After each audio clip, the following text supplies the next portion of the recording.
आप सभी के लिए लेकर आया हूँ हरियाणा कौशल रोजगार से जुड़ी एक नई अपडेट, जिसमें एचकेआरएन इंटरप्राइज में नई वैकेंसीज निकली हैं। तो उसकी सभी जानकारी मैं आपको इस वीडियो में दूंगा, तो वीडियो को लास्ट तक बने रहिए। और अगर आपने अभी तक हमारे चैनल को सब्सक्राइब नहीं किया है तो जल्दी से सब्सक्राइब कर लीजिए, ताकि जब भी कोई हम नई वीडियो डालें तो उसकी अपडेट सबसे पहले आप तक पहुँच सके। इस वेबसाइट का लिंक मैंने वीडियो के डिस्क्रिप्शन बॉक्स में दे रखा है, वहां से जाकर आप सीधे इस पेज पर आकर अपना फॉर्म अप्लाई कर सकते हैं और ये सभी जानकारी देख सकते हैं। तो एचकेआरएन इंटरप्राइजेज में ये वैकेंसीज निकली हैं, जिसकी जो फॉर्म की लास्ट डेट है वो 25 सितंबर तक आप इसका फॉर्म भर सकते हैं। ऑनलाइन माध्यम से आप इसका फॉर्म भर सकते हैं और इसकी ऑफिशियल वेबसाइट है enterprises.hkrnl। ठीक है, तो ये इसकी ऑफिशियल वेबसाइट है, इस पर जाकर आप अपना फॉर्म अप्लाई कर सकते हैं, या फिर हमने नीचे लिंक भी दिया गया, वहां से भी आप डायरेक्ट अप्लाई करने वाले पेज पर पहुंच सकते हैं। उसके बाद बात कर लेते हैं फॉर्म की फीस क्या रहेगी। तो ठीक है, तो वैसे तो सभी कैटेगरीज के लिए अलग अलग फीस रहती है। जनरल, ओबीसी, ईडब्ल्यूएस के लिए अलग रहती है, एससी एसटी के लिए अलग रहती है, लेकिन फिलहाल इसमें अभी तक कोई फीस का जो क्राइटेरिया रखा गया है वो बताया नहीं गया। ठीक है, तो अभी तक इसमें 0 फीस लगेगी। और अगर इसके अंदर फीस का कोई ऑप्शन रहेगा तो वो ऑनलाइन माध्यम से आप इसका फीस पेमेंट कर सकते हैं। अच्छा, कुछ इंपॉर्टेंट डेट्स के बारे में बता देते हैं कि इसमें क्या क्या डेट्स रहेंगी। तो जो एचकेआरएन का फार्म है वो उसकी जो ऑनलाइन स्टार्टिंग डेट है वो 19 सितंबर से लेकर 25 सितंबर तक आप इसका फॉर्म अप्लाई कर सकते हैं। ठीक है, और इंटरव्यू की डेट रहेगी वो आपको अपनी आप जो मेल इसमें दोगे, मेल आईडी दोगे, उसके ऊपर आपको नोटिफाई कर दिया जाएगा कि आपको कब इंटरव्यू के लिए बुलाया जाएगा। ठीक है, तो आप 19 सितंबर से लेकर 25 सितंबर तक इसका फॉर्म भर सकते हैं। उसके बाद में बात कर लेते हैं कि एलिजिबिलिटी क्या रहेगी और क्वालिफिकेशन आपके लिए क्या रहेगी। तो ठीक है, इस फॉर्म को भरने के लिए कम से कम आपकी आयु 18 वर्ष से लेकर 35 वर्ष के बीच में होनी चाहिए। ठीक है, और आयु की जो गणना होगी वो 25 सितंबर 2023 के आधार पर की जाएगी। 25 सितंबर 2023 तक अगर आपकी आयु 18 वर्ष से 35 वर्ष के बीच तक रहती है तो आप इसका फॉर्म अप्लाई कर सकते हैं। ठीक है, अगर आप की आयु 35 वर्ष से अधिक हो जाती है तो उसकी जो छूट रहेगी वो सरकार के नियमों के अनुसार दी जाएगी। अगर इसके अंदर ऑप्शन होगा कि आप आयु में छूट कर सकते हैं तो वो आप इसके लिए आप इसका नोटिफिकेशन भी पढ़ सकते हैं। उसके बाद में बात कर लेते हैं कि कौन कौन सी पोस्ट इसके अंदर रहेगी और क्या क्या क्वालिफिकेशन इसके अंदर रहेगी। तो यहाँ पे इसका पोस्ट नेम है और यहाँ पे क्वालिफिकेशन है। सबसे पहले पोस्ट है वो instructor for the institute of driving and traffic research. ठीक है, तो ये पोस्ट का नाम है और इसके लिए क्या क्वालिफिकेशन आपके पास होनी चाहिए। तो आईटीआई का सर्टिफिकेट होना चाहिए, जिसके अंदर आपकी जो ट्रेड है वो मैकेनिक मोटर व्हीकल एमएमवी आपकी ट्रेड होनी चाहिए। ठीक है, और we need a person who can give classroom and practicals. जो आईटीआई का जो भी है, जिसने आईटीआई का रखे है स्टेट से, तो वो उसको क्लासरूम एंड प्रैक्टिकल्स ये लेनी आनी चाहिए। ठीक है, तो उसकी ट्रेनिंग आपके लिए दी जाएगी।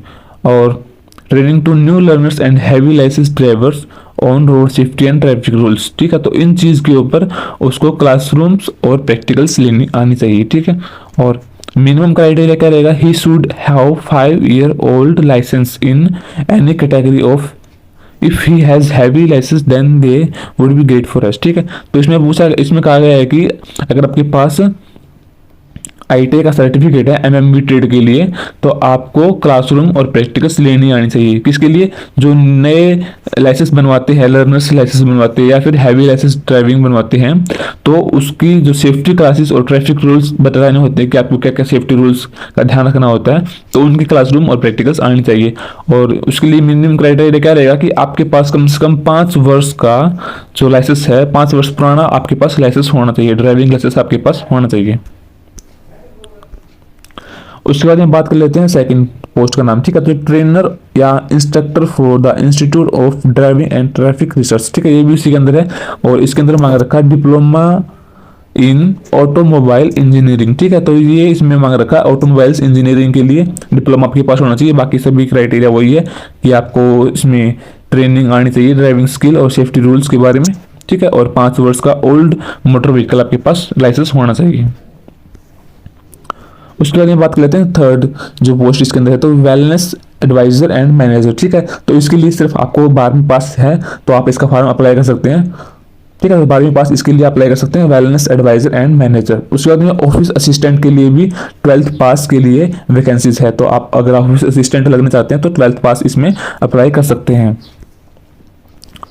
उसके बाद में instructor for the driving and traffic research centre, ठीक है। तो ये इसमें भी यही है, इसमें मांग रखा है ग्रेजुएशन विद बीटेक, ठीक है, इन ऑटोमोबाइल इंजीनियरिंग। तो इसमें बीटेक मांग रखी है ऑटोमोबाइल्स एंड इंजीनियरिंग में, ठीक। और बाकी सभी क्राइटेरिया ऊपर वाला जो है उसी में सेम चीज रहेगी। उसके बाद में अगली जो पोस्ट है वो है प्रोडक्शन ऑपरेटर स्पिनिंग का, ठीक है। तो इसमें आप अगर 5वीं पास है तो इसके लिए आप अप्लाई कर सकते हैं, ठीक है, प्रोडक्शन एंड ऑपरेटर के लिए। उसके बाद में है electrician, electronic, technical, mechanical fitter, ठीक है। तो इसके लिए भी अगर आपने अप्लाई करना है तो आपके पास 5th पास इसमें अप्लाई कर सकते हैं और आईटीआई का सर्टिफिकेट आपके पास होना चाहिए। जो भी ट्रेड इसमें मांग रखी है, इलेक्ट्रिशियन है या इलेक्ट्रॉनिक्स है, तो उसके अंदर आपके पास आईटीआई का सर्टिफिकेट होना चाहिए, ठीक है। और जो इसमें रिक्वायर मांग रखा है वो 5वीं से लेके 12th या फिर आईटीआई स्किल्स इसके लिए अप्लाई कर सकते हैं। वाइंडिंग, एज प्लांट, ये सभी चीज़ें आप मशीन की मेंटेनेंस के लिए अगर आप कर सकते हैं तो आप इसके लिए फॉर्म अप्लाई कर सकते हैं। और फिजिकल जो फिटनेस मांग रखी है वो मिनिमम 5 फीट हाइट मांग रखी है और नो कलर ब्लाइंडनेस और हैविंग 3 साल का experience in yarn manufacturing company, ठीक है। तो अगर आपके लिए इस चीज़ के लिए एलिजिबल है तो आप इसका फॉर्म अप्लाई कर सकते हैं।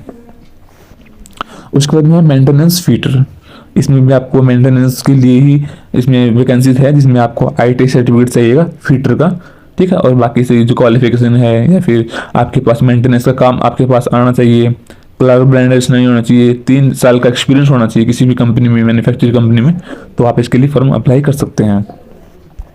उसके बाद है मशीन ऑपरेटर, मशीन ऑपरेटर के लिए वैकेंसीज में आप 12th पास हो तो आप अप्लाई कर सकते हो और IT certificate in machine operation, ठीक है। तो आप इसके लिए एलिजिबल है तो आप इसका फॉर्म अप्लाई कर सकते हैं। उसके बाद स्टाफ नर्स के लिए भी इसमें पोस्ट है जिसमें आपको ग्रेजुएशन बीएससी में होनी चाहिए और इन नर्सिंग जीएनएम कोर्स ये आपके पास होना चाहिए, ठीक है। तो अगर आपके पास बीएससी है, बीएससी नर्सिंग है, जीएनएम जीएनएम है तो आप इसका फॉर्म अप्लाई कर सकते हैं स्टाफ नर्स के लिए। उसके बाद हम बात कर लेते हैं कि इसका जो सिलेक्शन प्रोसेस रहेगा वो कैसा रहेगा। तो आप जब भी इसका फॉर्म अप्लाई करेंगे, अप्लाई फॉर्म करने के बाद आपका जो इंटरव्यू या फिर स्किल टेस्ट होगा वो होगा सबसे पहले। अगर आप इंटरव्यू या स्किल टेस्ट में पास हो जाते हैं तो उसके बाद आपका डॉक्यूमेंट वेरिफिकेशन होगा और उसके बाद में ट्रेनिंग होगी। अगर आपके लिए रिक्वायर्ड रहेगी तो आपकी ट्रेनिंग भी की जाएगी, जैसे मशीन मेंटेनेंस के लिए होगी तो उसमें आपको ट्रेनिंग दी जाएगी और उसके बाद आपका मेडिकल एग्जामिनेशन होगा। तो ये इसके सिलेक्शन प्रोसेस रहेंगे, इस प्रकार से आपका सिलेक्शन प्रोसेस रहेगा। और आगे बात कर लेते हैं कि जो एचकेआर एंटरप्राइजेज वैकेंसीज है वो किस किस संस्था के अंतर्गत आती है। तो ये सभी लिस्ट इसमें दी गई है। इनके अंतर्गत एचकेआर के द्वारा भर्तियां निकाली जाती है, telecom, IT cell, textile, health care, banking आदि सभी, इन सभी लिस्ट के अंदर से जो भी दे रखा है इनके अंदर एचकेआर के द्वारा ही इसके अंदर भर्तियां की जाती है। तो उसके बाद में बात कर लेते हैं कि फॉर्म को आपको कैसे अप्लाई करना रहेगा। तो अगर आप चाहते हो कि इसके लिए हम वीडियो बनाएं तो आप हमें कमेंट बॉक्स में लिख सकते हैं, हम उसके लिए भी आपको एक वीडियो बना के दे देंगे कि आपको कैसे अपना फॉर्म अप्लाई करना है। तो सबसे पहले तो आपको क्या करना है, इसके अंदर अपनी जो एलिजिबिलिटी है वो ऊपर दी गई क्वालिफिकेशन के हिसाब से आपको चेक करनी रहेगी। अगर आप उसके लिए एलिजिबल हैं तो आपको नीचे एक लिंक दिया गया है हमने, जिसमें आप इसका जो फॉर्म है वो अप्लाई कर सकते हैं। अप्लाई करने का लिंक हमने नीचे लिख रखा है, दे रखा है, वहाँ से आप क्लिक करोगे तो आप इनकी ऑफिशियल वेबसाइट पर पहुँच जाओगे, ठीक है। तो आपको उसके बाद में आपको अपना पूरा फॉर्म आपको फिल करना रहेगा। जो भी डॉक्यूमेंट उसके अंदर रिक्वायर्ड रहेंगे वो डॉक्यूमेंट आपको अपलोड करने रहेंगे।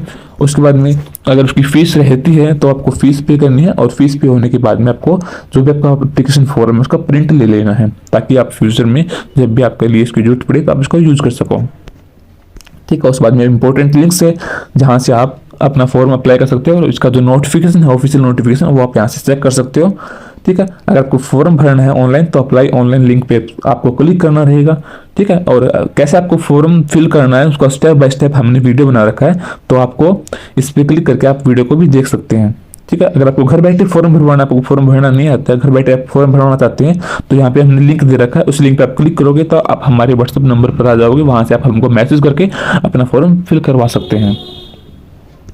तो आज की वीडियो में सिर्फ इतना ही। अगर आपको वीडियो अच्छी लगी तो वीडियो को लाइक कर दीजिए और चैनल पर तो चैनल को सब्सक्राइब जरूर कर दीजिए और इस वीडियो को ज़्यादा से ज़्यादा लोगों तक शेयर कर दीजिए ताकि सबके पास अपडेट पहुंच सके। और अगर आपके पास फॉर्म भरते समय कोई भी प्रकार की दिक्कत आपको आती है, अगर आपको हमसे कुछ पूछना है तो आप हमें कमेंट बॉक्स में लिखकर हमसे कुछ भी पूछ सकते हैं, हम आपकी पूरी सहायता करेंगे। मिलते हैं वीडियो में, तब तक के लिए बाय बाय, टेक केयर।